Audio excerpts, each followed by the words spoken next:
এরে আম্মা জানেরা, এত বড় বেঈমানের ঘরে থাকি আসি আমার আল্লাহকে ভুলেন নাই। আর আপনার স্বামী তো ফেরাউনের মতো খারাপ না। আপনি যদি নামাজ পড়েন আপনার স্বামী তো বাধা দেয় না। আপনি যদি পর্দা রক্ষা করে চলেন আপনার স্বামী তো বাধা দেয় না।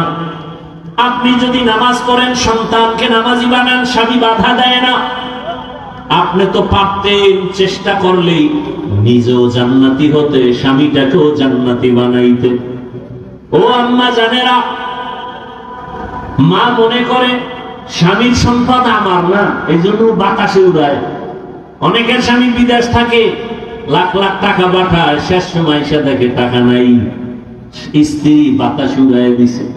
অথচ আম্মা জানের মনে করা উচিত স্বামীর সব সম্পদ এগুলো স্ত্রীর, কারণ পৃথিবীতে কোন স্বামী মনে হয় যেন তারা দুনিয়াতেই বেহেশতের জ্ঞান পাইতেছে। আলেম ওলামারা উম্মতের দায়িত্ব নিলে কিছু হোক বা না হোক উম্মতের উপরে জুলুম হবে না। আল্লাহ হেদায়েত দান করুন। ভাইরা আমার, তবে কপাল বড় খারাপ। সেদিন ওই উমরা সফরে রিয়াদের বাংলাদেশি প্রবাসীদের বলে আসলাম, বাবারা বাংলাদেশে এমন এক সুযোগ আইছে যা জীবনে আয় নাই, আর আসবে কিনা জানা নাই। আমি বললাম যতটা খুশি এর থেকে আরো কঠিন হালাত। আগে যত দোয়া করছেন এর থেকে বেশি করেন, আরো বেশি দোয়া করেন, কারণ মানুষ খুশিতে অন্যায় বেশি করে, বেপরোয়া হয়ে যায়, কথার ব্যালেন্স থাকে না, চলাফেরার ব্যালেন্স থাকে না। আপনাদের বেশি দোয়া করা উচিত উলামায়ে কেরাম এক হওয়ার জন্য, বেশি দোয়া করা উচিত। এক হয় না কেন? আপনাদের কারণে। আপনারা দোষ দেন না আমাদের, আসল ভেজাল আপনাদের মধ্যে। ফেসবুকে আলেমদের বিরুদ্ধে লেখালেখি যেদিন বন্ধ হবে সেদিন ওলামায়ে কেরাম এক ময়দানে আসবে। ওলামায়ে কেরামের বিরুদ্ধে পরস্পরে লেখালেখি ফেসবুকে যতদিন বন্ধ হবে না ততদিন এই জাতির কপাল খুলবে না। আরে আপনি বিসমিল্লাহ পারেন না, আউযুবিল্লাহ পারেন না, আলেমের বিরুদ্ধে আপনি কলম ধরেন, এত বড় দুঃসাহস আর বেয়াদবি করার সাহস আপনাকে কে দিয়েছে? আমি তো সারা বাংলাদেশে বলি, বুক ফুলায় বলি, যারা আলেমের বিরুদ্ধে লেখে ওরা মা বাবার অভিশপ্ত সন্তান, ওরা মা বাবার সুসন্তান নয়। আল্লাহ হেদায়েত দান করুন।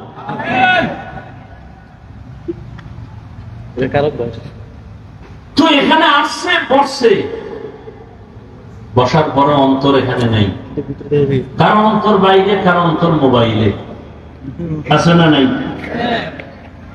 ভালোবাসার মানুষগুলো কি মোবাইল নিয়ে ব্যস্ত থাকতে পারে? ভালোবাসার মানুষ পাইলে তাহলে বুঝা গেল ভালোবাসার মাঝখানে কালো দাগ আছে। এরপর কোন যুক্তিবাদী বলবে ভাই মোহাব্বতে না রেকর্ড করি, তোমার কাম তো মিডিয়া ওয়ালারা করে, তুমি তো আকাম করতেছো বলে। দুনিয়ার সব আলেম একমত, অকারণে অনর্থক ছবি উঠানো কবিরা গুনাহ হারাম। পৃথিবীর কোন আলেমই কথার বিপরীত কোন শব্দ উচ্চারণ করার সাহস নাই। অকারণে এমনি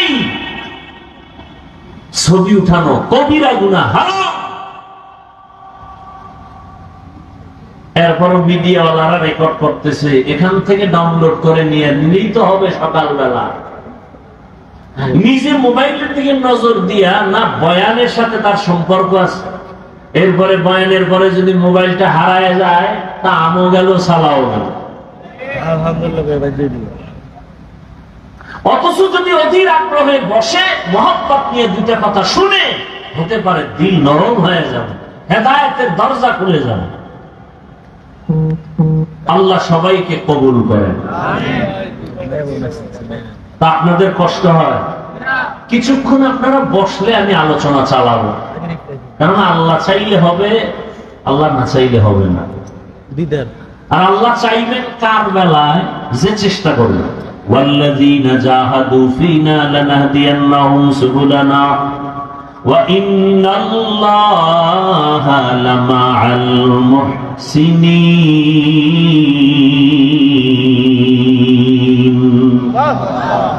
আল্লাহ তাআলা বলেন, যারা চেষ্টা করে আমাকে পাওয়ার জন্য, আমি আল্লাহ তার সামনে অনেকগুলো রাস্তা খুলে দেই। যেই রাস্তা দিয়ে বান্দা হাঁটতে থাকবে, ওই রাস্তায় আমার সাথে মোলাকাত হয়ে যাবে। ইয়া ইলাহি মুঝসে মুঝকো দূর কর, তাকে দেখো মুঝ মে তুঝকো এক নজর। ইয়া ইলাহি তু মেরা মাবুদ है, या इलाही तू मेरा माशूक है। আপনারা কোরআনের বাগানে আসছেন, বেলুন কেনেন কেন? বাড়ি যাওয়ার সময় বেলুন ঝুলাইতে ঝুলাইতে। কেউ প্লাস্টিকের মাছ কিনা যায়, ম্যাডাম যদি বলে অজে গিয়া পাইলা কি, বলে যে মোনাজাতে বেলুন কবুল হয়ে গেছে। বেলুন নিয়ে আস, প্লাস্টিকের মাছ নিয়ে আস। আর একদল আল্লাহর বান্দা সংখ্যায় যদিও কম, দুই একজন আল্লাহর গোলাম জীবনে ঘরে যাইয়া সালাম দেয় না। আজকে বাড়ির দরওয়াজায় গিয়ে সালাম দিল, আসসালামু আলাইকুম ইয়া আহলাল বাইত। রহমতের নবী বলেন, যারা ঘরে ঢোকার সময় উঁচু কণ্ঠে সালাম দেয়, আল্লাহর ফেরেশতা দিয়া আল্লাহ ওই বাড়ি পাহারাদারের ব্যবস্থা করে দেয়।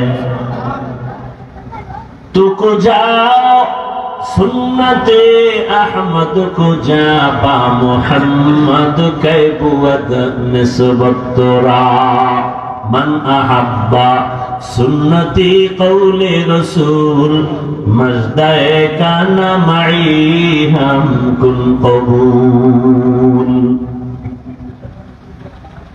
যারা আসছেন বসছেন, মাইকের আওয়াজ শুনতেছেন, আল্লাহ সবাইকে আজকের এই বেহেশতের বাগানে হেদায়েতের ময়দানে কবুল করেন। আমিন। যে সূরাটা আমি পড়েছি তরজমাটা বলবো, হাদিসের তরজমা, এরপরে সময় থাকলে আপনারা দিলে ব্যাখ্যা।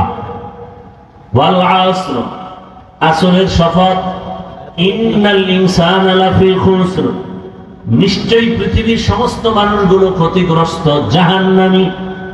ইল্লাল্লাযীনা আমানু, কিন্তু যারা ঈমান আনয়ন করবেন, ওয়া আমিলুস সালিহাত, আমলে সালেহ করবেন, ওয়া তাওয়াসাউ বিল হক, ঈমান আমলের দাওয়াত অন্যকে দিবে, ওয়া তাওয়াসাউ বিস সবর, ঈমান আমলের বিরোধিতাকারীদের বাধা দিতে গিয়ে সবর ইখতিয়ার করবে।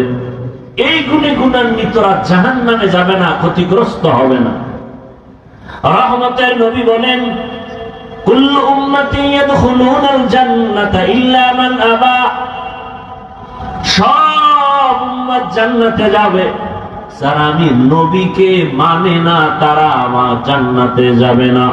কিলা মান আবা, সাহাবায়ে কেরামদের থেকে প্রশ্ন করা হলো, রহমতের নবী আপনাকে মানে না, অস্বীকার করে, তারা কারা? ক্বালা মান আতাআনি দাখালাল জান্নাহ ওয়া মান আসানি ফাকাদ আবা।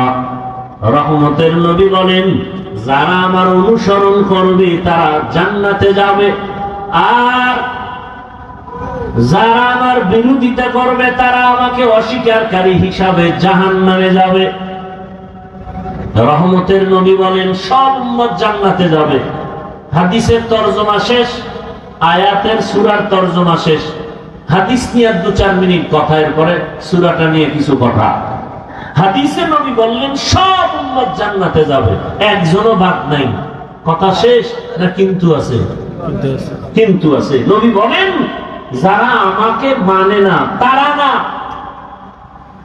সাহাবায়ে কেরামদের মধ্যে কেউ বললেন, ইয়া রাসূলুল্লাহ আপনাকে মানে না তারা কারা? খুব খেয়াল করবেন। সাহাবায়ে কেরামরা প্রশ্ন করা মাত্র রহমতের নবী বলেন, যারা আমার অনুসরণ করবে তারা জান্নাতে যাবে, আর যারা আমার বিরোধিতা করবে তারা আমাকে না মানার কারণে জাহান্নামে যাবে। নবীজি জবাব দিলেন, যারা আমার অনুসরণ করবে তারা জান্নাতি। এই কথার দ্বারা বোঝা যায় যারা নবীর অনুসরণ করবে না তারা কি? জাহান্নামী। কিন্তু হাকিকতে কথাটা এমন না যে রসুলের অনুসরণ করবে সে জান্নাতি, যে অনুসরণ করবে না সে জাহান্নামী। কথাটা এমন না। কেমন? যে রসুলের অনুসরণ করবে সে জান্নাতি, আর যে বিরোধিতা করবে সে জাহান্নামী। তাহলে অনুসরণ না করা আর বিরোধিতা করা এটা এক না। যেমন এই প্যান্ডেলে বহু আল্লাহর বান্দা আছে, আমি যদি ডান দিক থেকে একজন যুবককে জিজ্ঞাসা করি, এই যুবক তুমি নামাজ পড়ো না কেন? যুবক বলে, হুজুর নামাজ দরকার, চেষ্টা করি পারি না, দোয়া করবেন। কি বোঝা গেল? সে নামাজ না পড়লেও অন্তরে আগ্রহ আছে না নাই? তাহলে সে কি রসুলের দুশমন? না।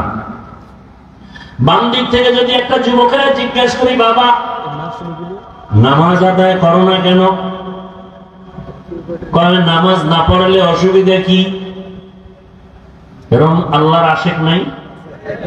বলে নামাজ না পড়লে অসুবিধা কি? কি বুঝলেন? তার কথা আগ্রহ আছে? আগ্রহ নাই, বরং অনীহা। অতএব নবীর অনুসরণ করে না এরা জাহান্নামে যাবে, কথাটা এমন না, বরং বিরোধিতা যারা করে তারা জাহান্নামে যাবে। একজনে নামাজ পড়ে না আর একজন নামাজ পছন্দ করে না, দুজন কি এক? যে নামাজ পড়ে না সে মুমিন, যে নামাজ পছন্দ করে না সে বেঈমান। যে টুপি পরে না সে মুমিন, যে টুপি পছন্দ করে না নবীর আদর্শের বেঈমান। যে হালাল মতো চলে না সে মুমিন, কিন্তু যে হালালটাকে পছন্দ করে না সে বেঈমান।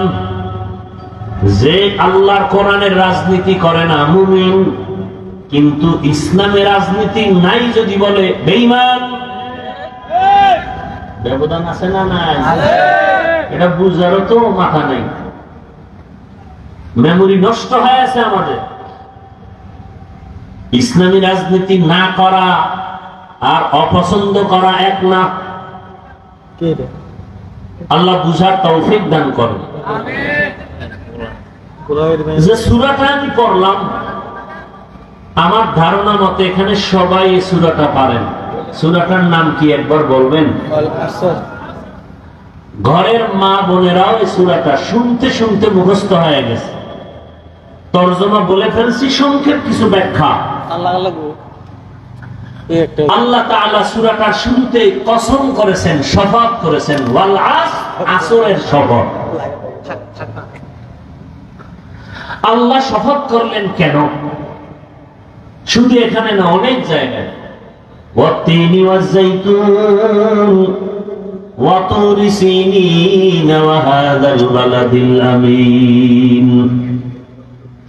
তিনের কসম, জৈতুনের কসম, তুরে সিনের কসম, নিরাপদ শহর মক্কা নগরীর কসম।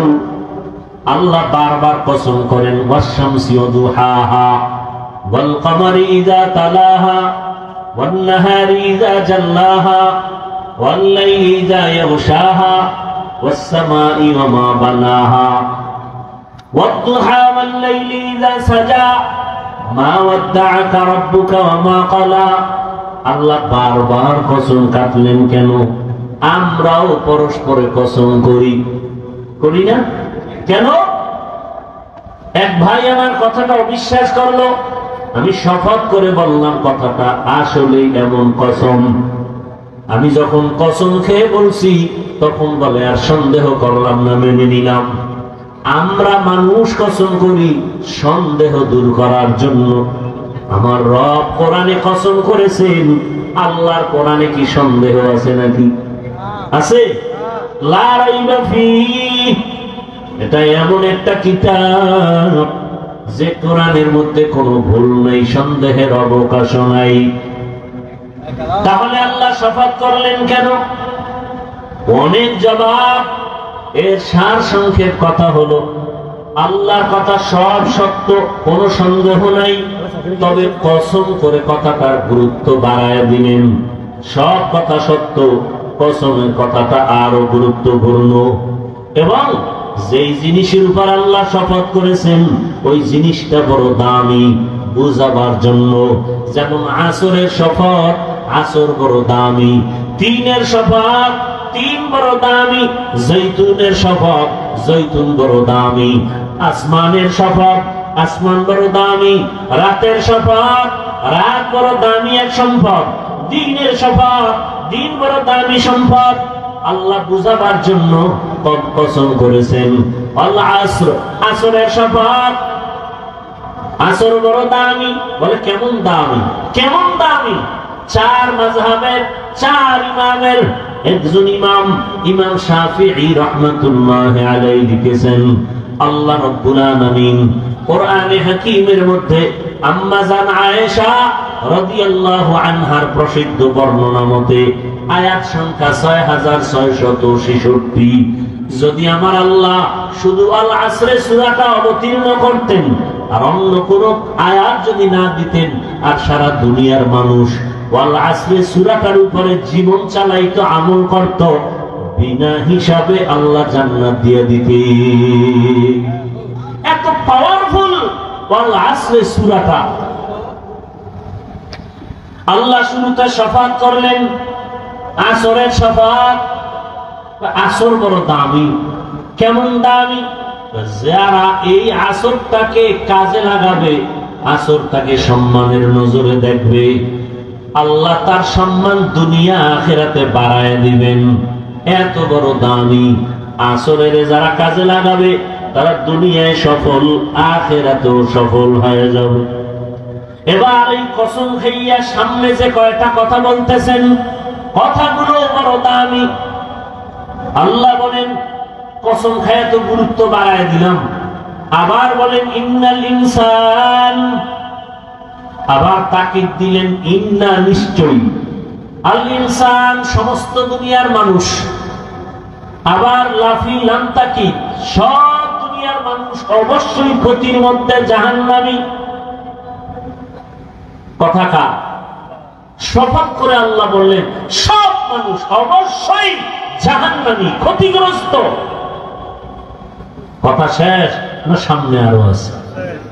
আল্লাহ বলেন কিন্তু নামের ব্রেক লাগায় দিলাম, ইল্লা, দুনিয়ার সব মানুষ জাহান্নামে যাবে, কিন্তু কিন্তু আল্লাহ বলেন যাদের মধ্যে চার গুণ পাওয়া যাবে তারা জাহান্নামী না। কয় গুণ? ইল্লাল্লাযীনা আমানু ওয়া আমিলুস সালিহাত ওয়া তাওয়াসাউ বিল হক ওয়া তাওয়াসাউ বিস সাবর। এই চার গুণওয়ালা মানুষ জাহান্নামে যাবে না, বরং তারা বিনা হিসাবে জান্নাতে যাবে। আতিনা ফি দারে দুনিয়া মা হাসান, আতিনা ফি দারে উকবা মা হাসান, ইয়া গিয়াসাল মুস্তাগীসিন ইহদিনা ইফতিখারা بالعلوم والغنى ہر گریدے نیک تو تیار ہے جو نہ مانگے اس سے تو بیزار ہے। চার গুণওয়ালারা জাহান্নামী না। এর মধ্যে প্রথম গুণ যাদের থাকবে ঈমান, দ্বিতীয় গুণ যারা ঈমান আনার পরে নেক আমল করবে। এই দুইটা গুণ, ঈমান আর আমল। বদ আমল না নেক আমল? ঈমান আর নেক আমল।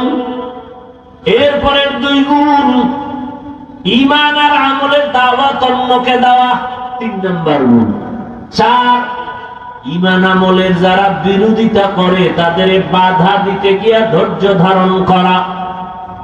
প্রথম দুই গুণ ঈমান আর আমল, এই দুই গুণ হলো আল্লাহর হক। কার হক? বাকি দুই গুণ বান্দার হক।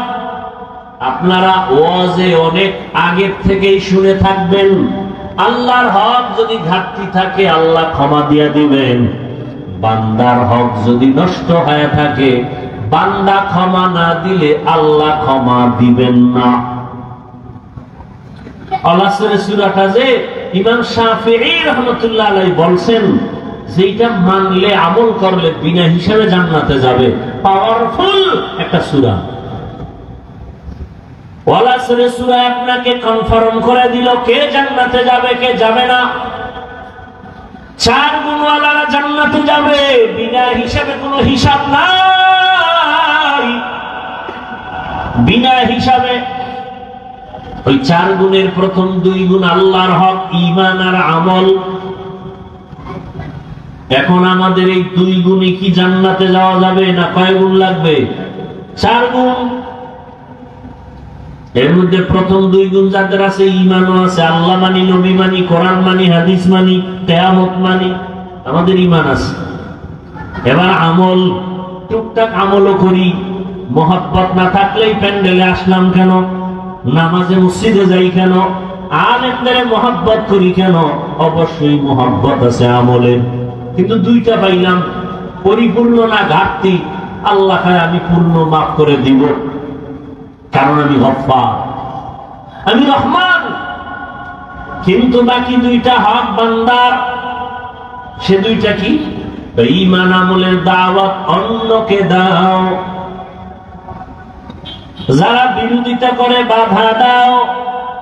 এটার নাম তা'মুরুনা বিল মা'রুফ ওয়া তানহাউনা আনিল মুনকার। কুনতুম খায়রা উম্মাতিন মুখরিজাত লিন-নাসি তা'মুরুনা বিল মা'রুফ ওয়া তানহাউনা আনিল মুনকার ওয়া তু'মিনুনা বিল্লাহ। রহমতের নবীর উম্মত শ্রেষ্ঠ কেন? এর একমাত্র কারণ এরা উম্মতের যেমন ভালো কাজের দাওয়াত দেয়, অন্যায়ের পথেও বাধা দেয়। ভাইরা আমার, বান্দার 2টা হক আছে বান্দার উপরে। ঈমান আমল আনছি যারা, নামাজ পড়ি, রোজা রাখি, পর্দা করি, মোটামুটি জিকির করি, তেলাওয়াত করি, আমার ঈমান আমল ঠিক থাকলেও কিন্তু জান্নাত এখনো রেডি না। কারণ আরো 2টা দায়িত্ব আছে আপনার আমার উপরে। অন্যকে ঈমান আমলের দাওয়াত দিব, আমি অন্যকে দিব, আপনি অন্যকে দিবেন। অন্যকে, অন্য বলতে আল্লাহ আরেক আয়াতে তার জবাব দিবেন, ইয়া আইয়ুহাল্লাযীনা আমানু কু আনফুসাকুম ওয়া আহলিকুম নারা وقودها الناس والحجارة عليها ملائكة غلاظ شداد لا يعصون الله ما أمرهم ويفعلون ما يؤمرون।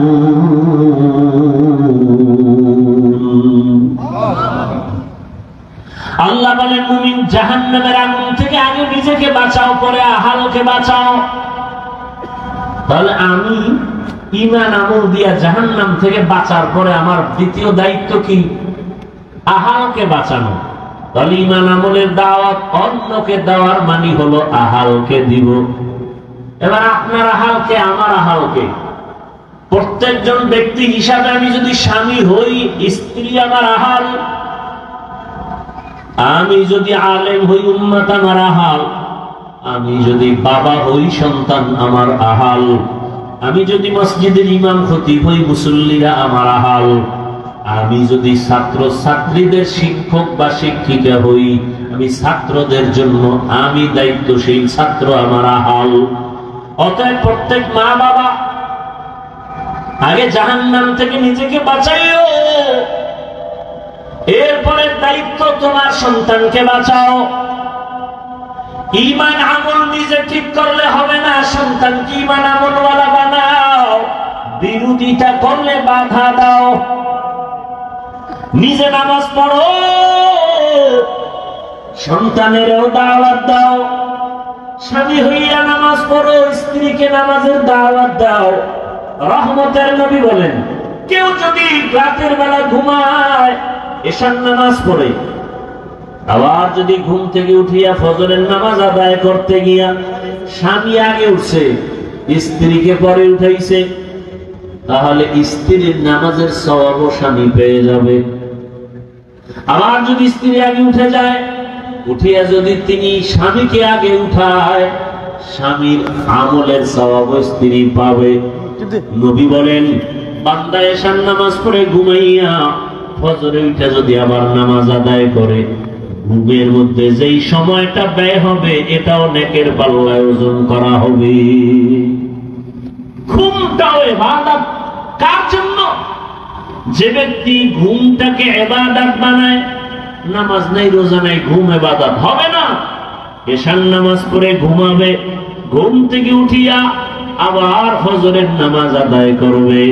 রহমতের নবী বলেন, ঘুমের মাঝে যেই সময় কাটাইলো ওই সময়টা আল্লাহ নেকের পাল্লায় ওজন দিয়ে দিবে। ভাইরা আমার, তাহলে জাহান্নাম থেকে নিজে বাঁচো, আহালকে বাঁচাও। প্রত্যেক মা বাবা নিজে নামাজ পড়লে হবে না, সন্তানকে নামাজের দাওয়াত দিতে হবে। নিজে পর্দা করলে হবে না, সন্তানকে পর্দার দাওয়াত দিতে হবে। বিরোধিতা করলে বাধা প্রদান করতে হবে। বাধাটা কেমনে দিবেন এটারও নিয়ম পদ্ধতি আমার রাসূল শিখায় গেছেন। এর নবীর আশিক উম্মতের দল, দুনিয়ার রং তামাশায় তো কম দৌড়াইলা না। তোমার আমার আপনজন চোখের সামনে দেখলাম টাকার বাহাদুরি, ক্ষমতার বাহাদুরি, কত বন্ধু বান্ধব কত পার্কে পার্কে দৌড়াইলো, আড্ডা দিল আর আমাকে হাসলো। মাদ্রাসায় পড়িয়ে কোনো লাভ হবে না, কত বাজে কথা বলল, আমরাই তো আনন্দ করি, তোর কপালে আনন্দ নাই। এই বলিয়া বলিয়া যারা পার্কে পার্কে দৌড়ায়, সারা রাত মোবাইলের আড্ডা দেয় আর মেয়ে নিয়ে আড্ডা দেয়, গুনাহ করে, এই সমস্ত মানুষগুলো চোখের সামনে দেখতেছি। না সম্মান আছে, না মা বাবার দোয়া আছে, বরং আল্লাহ সম্মানের মানদণ্ডে তাদেরকেই রাখছেন যারা মদিনাওয়ালা নবীর আদর্শ মেনে চলে। এত ঝামেলায় জমিনের মধ্যে, কিন্তু যাদের কাছে রাসূলের আদর্শ আছে এদের মধ্যে এরা কোনো ঝামেলার মধ্যে নাই, বরং এরা সর্বোচ্চ সম্মানে এখনো আছে। মহামারী করোনায় তাকায় দেখো নাই, আল্লাহ চোখে আঙ্গুল দিয়ে দেখায় দিলেন, ও টাকাওয়ালারা, গোটা দুনিয়া স্তব্ধ হয়ে গেল। স্কুল বন্ধ, কলেজ বন্ধ, চাকরি বন্ধ, ব্যবসা বন্ধ। বাবারে করোনায় ধরে ফেলছে। শিক্ষিত দুইটা কুলাঙ্গার সন্তান মাস্ক লাগাইছে, ট্রিপল মাস্ক, বাবার কাছে যায় না, লাশের কাছেও যায় না, করোনা মরার ভয়। শেষ পর্যন্ত এলাকার গরিবদের বলে টাকা দিব, লাশটারে টাইনা রাস্তায় ফালায় দে, ঘরে রাখা যাবে না। বাবার লাশটা টেনে ফালায় দিছে। শিক্ষিত কুলাঙ্গারেরা জানালা দিয়েও তাকায় দেখলো না বাবার লাশের কি হালাত। বুঝলা যায় না রে জাতি, ওই সময় আমার দেশের টুপিওয়ালা আলেমরা আমার দেশের শত শত করোনার লাশ নিজেরা হাত দিয়া কাঁধে নিয়ে গোসল করাইছেন, কাফন পরায়, জানাজা পরায় কবরে রাখছেন। একজন হুজুরেও করোনায় মরে না। স্কুল কলেজ বন্ধ, ব্যবসা বন্ধ, চাকরি বন্ধ, ভার্সিটি বন্ধ, সব ব্যবসা বাণিজ্য, ফ্যাক্টরি, গাড়ি সব বন্ধ। ইতিহাস ভুলিয়া যাইও না, ওই মুসিবতের সময় কিন্তু কোরআনের একটা মাদ্রাসা বন্ধ হয় নাই। কি ভাই, সত্য কথা বলতে কষ্ট লাগে না? আল্লাহ দেখায় দিলেন কোরআন যেমন চিরন্তন, এর সাথে যাদের সম্পর্ক থাকবে তাদেরও সম্মানটা চিরন্তন। এরা দুনিয়ার বাদশা, আখিরাতেও বাদশা। চেয়ারম্যানের চেয়ারের মেয়াদ শেষ, এমপি সাহেবের মেয়াদ শেষ, কিন্তু কোরআনওয়ালারা যেই চেয়ারে বসে আছে এই চেয়ারের তো কোনো মেয়াদই নাই। শেষ আবার কিসের শেষ? এই সম্মান কে দিছেন? টাকার কারণে, ক্ষমতার কারণে? একমাত্র রাসূলের আদর্শের কারণে। অতএব আমি বলবো যুবক বাবারা, ও পর্দার আড়ালের মা বোনেরা, ও বৃদ্ধ বাবাজি, ব্যবসায়ী, চাকরিজীবীরা, দুনিয়ার রং তামাশা মানুষ শখ লাগায় করে। মনের শখ ছিল একটু গান শুনবেন, নাচ দেখবেন, খুব মজা করছেন না? এবার বিনয়ের সাথে বলবো তওবা করে ফিরে আসেন। মনে আশা ছিল দুনিয়ার সিনেমা হলে যাবেন, পার্কে পার্কে ঘুরবেন, গুনাহ করবেন, গানের ময়দানে দৌড়াবেন, জীবনে তো কম পার্কে দৌড়াইলেন না।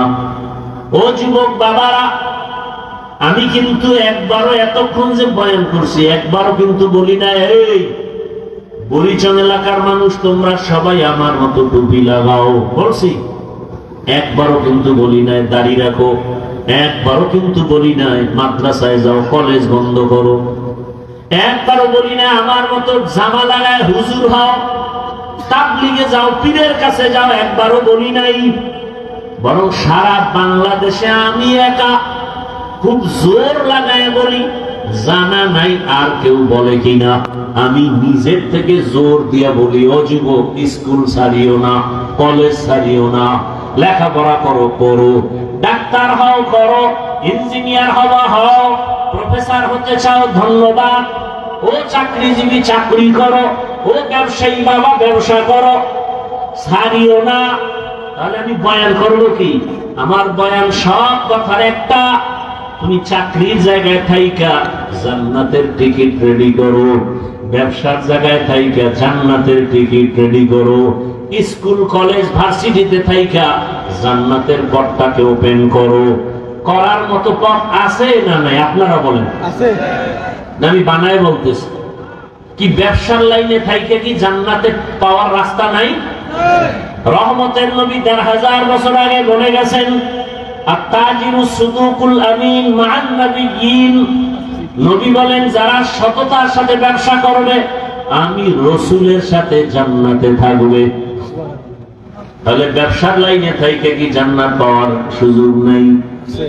ও আমার যুবক বাবারা, তোমার মতো যুবক জীবনে মাদ্রাসায় পড়ে নাই, আলিফ বা তাও শিখে নাই, এমন যুবক স্কুলে পড়ে, কলেজে পড়ে, ব্যবসা করে, চাকরি করে, 5 ওয়াক্ত নামাজ পড়ে নাই, ভাই সত্য কথা স্বীকার করেন। তাহলে আমি কেন বলবো কলেজে পড়লে জাহান্নামে যাবে? আমি কেন বলবো স্কুলে পড়া হারাম? না, স্কুলে পড়ুয়া কত শিক্ষক শিক্ষিকা 5 ওয়াক্ত নামাজ পড়ে। আপনার কাছে আমার প্রশ্ন, আপনি কেন পারেন না? জবাব দেন। আপনার মতো যুবকেরা রাস্তায় গাড়ি চালায়, নামাজ পড়ে নাই, আপনি পারেন না কেন? জবাব দেন। আমার দ্বারা না দিলেও মাওলার কাছে তো দিতে হবে। ও আমার কলিজার যুবক, ডাক্তার, প্রফেসর, ইঞ্জিনিয়ার 5 ওয়াক্ত নামাজ পড়ে এমন নাই, ব্যবসা করে নামাজ ছাড়ে না, তুমি কেন পারবা না রে বাবা? ও পর্দার আড়ালের মা বোনেরা, আপনাদের দাম কত? বর্তমানে বেঈমান মুনাফিক এরা চিৎকার দিয়া বলে ইসলাম নারীর অধিকার দেয় নাই, অধিকারের জন্য আম্মা জানেরা রাস্তায় নামছে, মিছিল করে। আল্লাহর কসম একবার, আল্লাহর কসম 2 বার, আল্লাহর কসম 3 বার, ইসলাম ছাড়া নারীদের অধিকার সম্মান আর কেউ দেয় নাই। সব ধর্মে নারীদের উপরে করছে জুলুম, ইসলাম একমাত্র নারীর সম্মান ঠিক রেখেছে। বুঝে না? বুঝার মতো মেধা নাই, মেমোরি আছে, জিবি নাই। মেমোরি আছে, জিবি যাও আছে তা হ্যাং হয়ে গেছে। আল্লাহ হেদায়েত দান করুন। পর্দার আড়ালের আম্মা জান, আপনারা কি জানেন রহমতের নবী মক্কা নগরীতে কেমন টাইমে আসেন?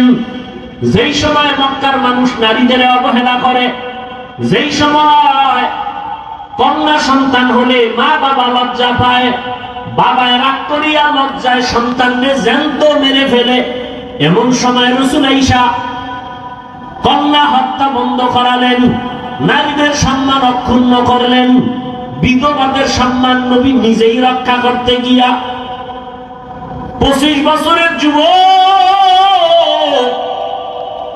রহমতের নবী তো নবী, যার কোনো তুলনা নাই, সেই নবীর যদি 25 বছরের যৌবনটা আরো কত পাওয়ার। এরপরও আল্লাহ তারে তো স্পেশাল করে বানাইলেন। সেই সময় নবী ভরা যৌবনে বিবাহ করলেন 40 বছরের বিধবা নারী। কাকে? খাদিজাতুল কুবরা রাদিয়াল্লাহু আনহা। তাও 2 জন স্বামী বিদায়ের পরে 3য় স্বামী নবী।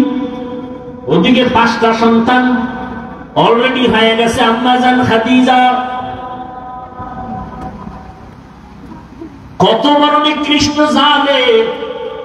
বলে রাসূল যৌবনের চাহিদা মিটাইতে না পাইরা নবী একাধিক বিয়া করছে।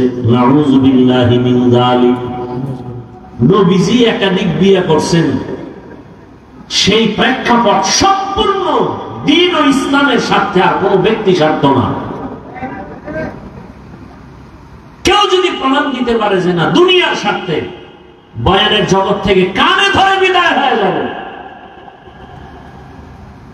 রাসূল শুধু দ্বীনের স্বার্থে বিবাহ করেছেন একাধিক। তাও খাদিজা রাদিয়াল্লাহু আনহা 40 বছরের বিধবা নারী, যতদিন হায়াতে জিন্দা ছিলেন নবী দ্বিতীয় বিবাহ করেন নাই। করছেন না? ভাইরা আমার, বড় কঠিন হালাত। আম্মা জান, আপনারা যদিও নবী না, তবে আপনাদের মর্যাদা, আপনারা নবীদের মা, সাহাবায়ে কেরামদের মায়ের মতোই তো আপনাদের সম্মান। আপনারা খাদিজা রাদিয়াল্লাহু আনহার মতো নারী, ফাতেমা রাদিয়াল্লাহু আনহার মতো দামি নারী, আম্মা জান আয়েশা রাদিয়াল্লাহু আনহার মতো দামি নারী। জমিনে নিকৃষ্ট বেঈমান ফেরাউন, জানেননি তার স্ত্রীর নাম কি? আসিয়া। কথা বলেন না কেন? আসিয়া কত বড় দামি। যত বড় বেঈমান ফেরাউন, কত বড় দামি আল্লাহর কাছে আসিয়া। দেখছেন নি কারবার? দুনিয়ার নিকৃষ্ট বেঈমান ফেরাউন, আর তার ঘরে আছে পৃথিবীর শ্রেষ্ঠ নারী আসিয়া। কেমন দামি! রহমতের নবী বলেন কিয়ামতের দিন আসিয়ার সাথে মুহাম্মদের সাথে বিবাহ হবে। এরে আম্মা জানেরা, এত বড় বেঈমানের ঘরে থাকি আসিয়া আমার আল্লাহকে ভুলেন নাই। আর আপনার স্বামী তো ফেরাউনের মতো খারাপ না। আপনি যদি নামাজ পড়েন, আপনার স্বামী তো বাধা দেয় না। আপনি যদি পর্দা রক্ষা করে চলেন, আপনার স্বামী তো বাধা দেয় না। আপনি যদি নামাজ পড়েন, সন্তানকে নামাজি বানান, স্বামী বাধা দেয় না। আপনি তো পারতেন চেষ্টা করলেই নিজেও জান্নাতি হতে, স্বামীটাকেও জান্নাতি বানাইতে। ও আম্মা জানেরা, মা মনে করে স্বামীর সম্পদ আমার না, এই জন্য বাতাসে উড়ায়। অনেকের স্বামী বিদেশ থাকে, লাখ লাখ টাকা পাঠায়, শেষ সময় এসে দেখে টাকা নাই, স্ত্রী বাতাসে উড়ায় দিছে। অথচ আম্মা জানের মনে করা উচিত স্বামীর সব সম্পদ এগুলো স্ত্রীর, কারণ পৃথিবীতে কোনো স্বামী